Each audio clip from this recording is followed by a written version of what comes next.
What's up? It's Way Up with Angela Yee. I'm here. My girl Jasmine Brandon's here. And look who's in the building. Mary Sheffield. Hey. Welcome. Thank you. Glad to be here. You know, we're getting ready for elections in Detroit, and you Yes. have a chance to make history. So you'll be the first woman mayor ever in the history of Detroit. Yep. As a black woman. As a black woman. How's the pressure? Is there pressure? You know what? There is pressure, but it's good. I think we're well overdue in Detroit. The time is ripe for new leadership, but more importantly, the right person. You know, I think Detroit has made tremendous amount of progress.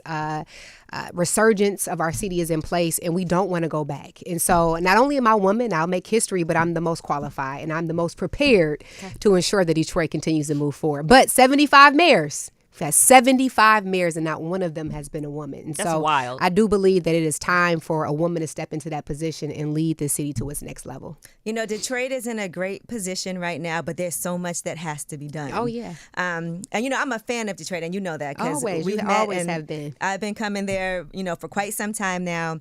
And so I just wanted to ask you see all the things that have been done under Mayor Mike Duggan, and you've worked very closely with him as city council president.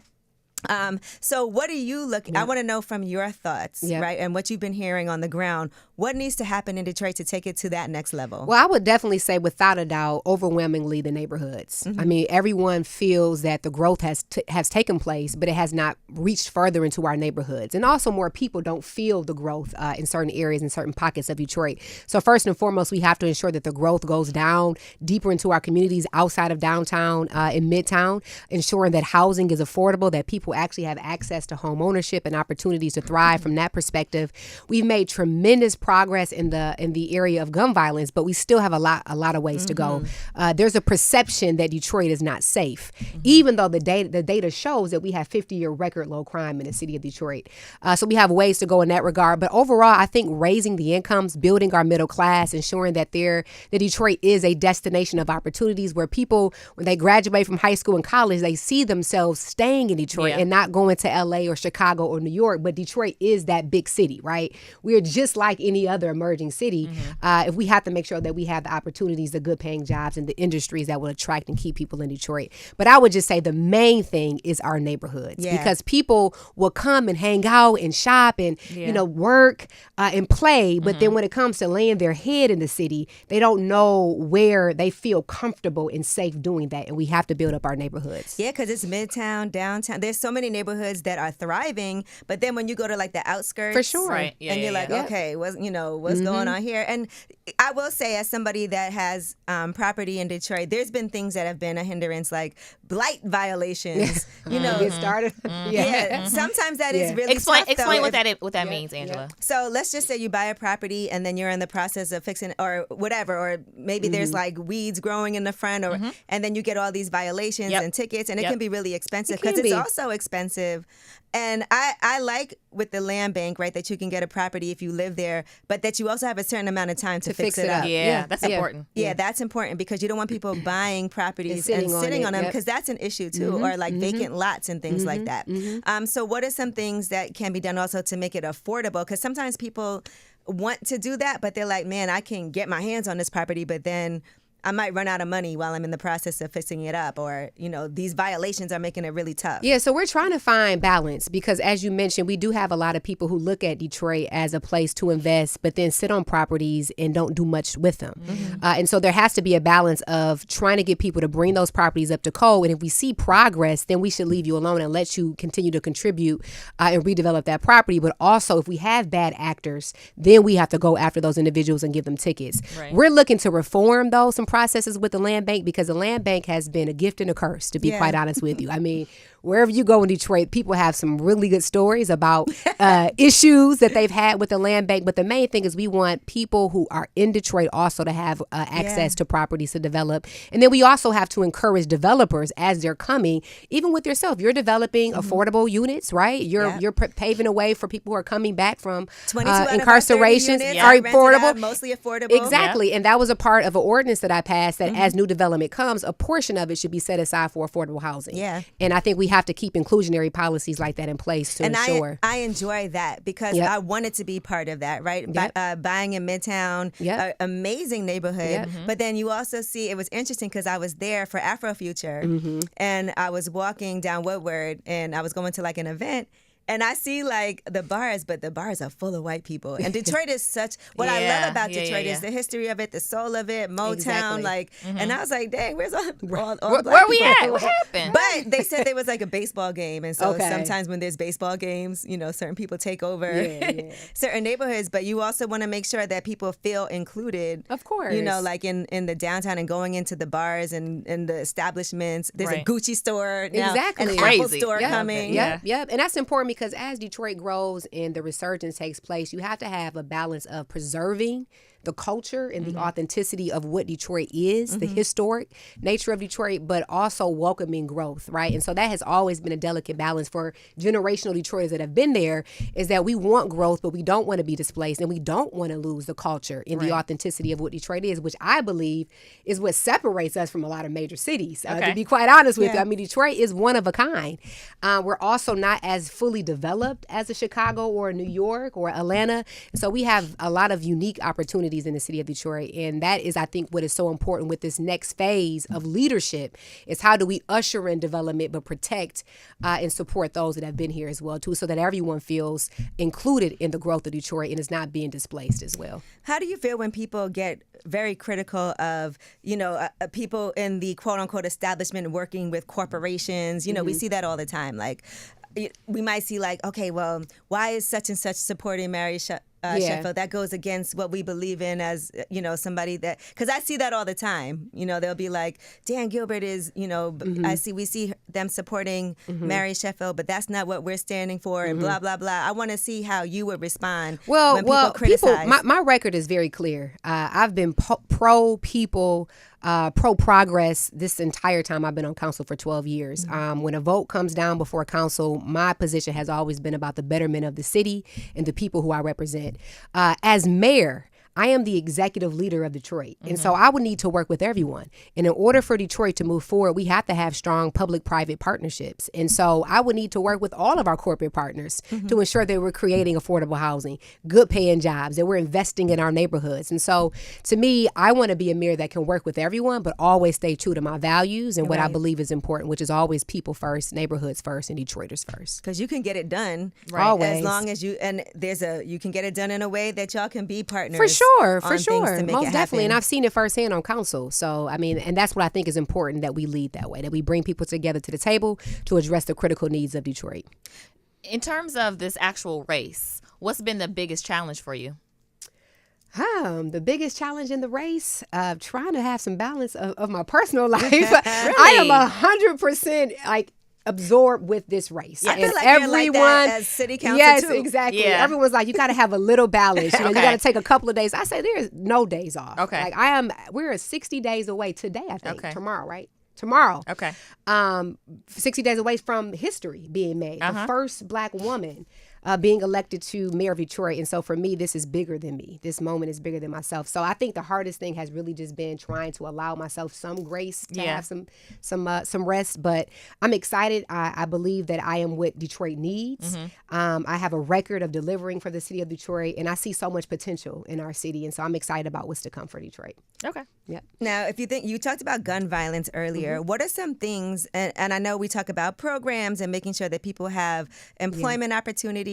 What are some things that you think need to happen in order to lower gun violence? So I've always stated that we need a holistic and comprehensive strategy, one that involves intervention and prevention. I think Detroit needs to focus more on prevention in regards to investing more in youth programming. We see a lot of times it's one-sided with more on policing, but in Detroit what we're seeing is an uptick in youth violence, particularly gang violence. And so if we can get access to rec centers, more, educational programming, more mentoring, more conflict resolution training, more out of school time programming for our young people to give them something productive to do. Yeah. I think that also helps with the prevention part of what we're seeing in Detroit with gun violence and youth violence. Community violence intervention, we got federal funding for. That has been very helpful, where we send, former gang bangers into the community, those who are from the streets, to interact with our communities, and that has reduced crime 50% in those zip codes. So we got to continue to fund programs like that as well. When it comes to federal funding right now, though, we know there's been a ton of cuts. How has that affected Detroit? So right now we are okay because all of our federal funds run out in 2026. So what we're doing now is trying to navigate after the 2026. Okay. That's going to be your job. Right. Yeah. That's on you, boo. The first woman black there, and all the money's gone, right? But we always find a way to get it done, don't we? We always find a way. So we were prepared. We knew that as the money came, that it was going to run out in 2026. And so our office has been very diligent on looking for a chief growth officer who will look at how we diversify our revenues and grow our population, which is key. No, that's great. And when you think about other things too, like I've watched now, we got to talk about Donald Trump a little bit because it is going to affect every major city. And I live in D.C., so I've seen this. So firsthand. yes, yeah. And so when you think about him talking about sending in the National Guard to certain places, now he's talking about New Orleans. Obviously D.C., I was just there too. It felt weird that it was happening, weird. And I could see Detroit being a target. For Donald Trump. What do you think about what the president's been doing when it comes to calling? It's definitely concerning. And you think about the history of Detroit, the 1967 riots. I think it goes back to some very, very, just harsh memories in Detroit.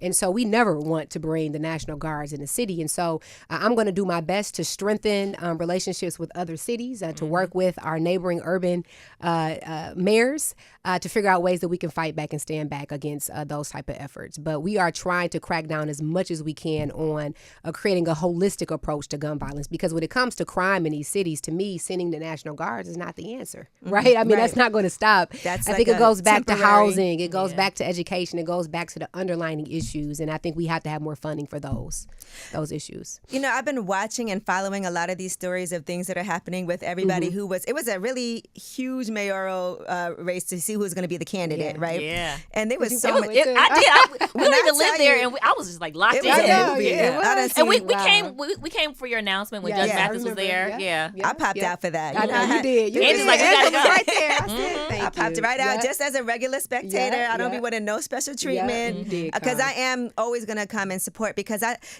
one thing that was interesting to me was to see that once you did get, you and Pastor Kinlock are the two people now locked in this race. But it took a while for people to come on board with their endorsements. They were waiting to see who was really going to be the candidates. And I just thought that was interesting because I saw Mayor Duggan has endorsed you and said that he does feel that you are the most qualified for that position. And I kind of was hoping things would have happened even earlier. So to be honest with you, we received the endorsements that I really wanted at the forefront, and that was for unions, which is the working people of Detroit. Those were the ones that were near and dear to my heart. I've done so much for everyday working people and families in Detroit. Mayor Duggan, we talked prior to his announcement, right when I announced, and he wanted me to show Detroit that this was me.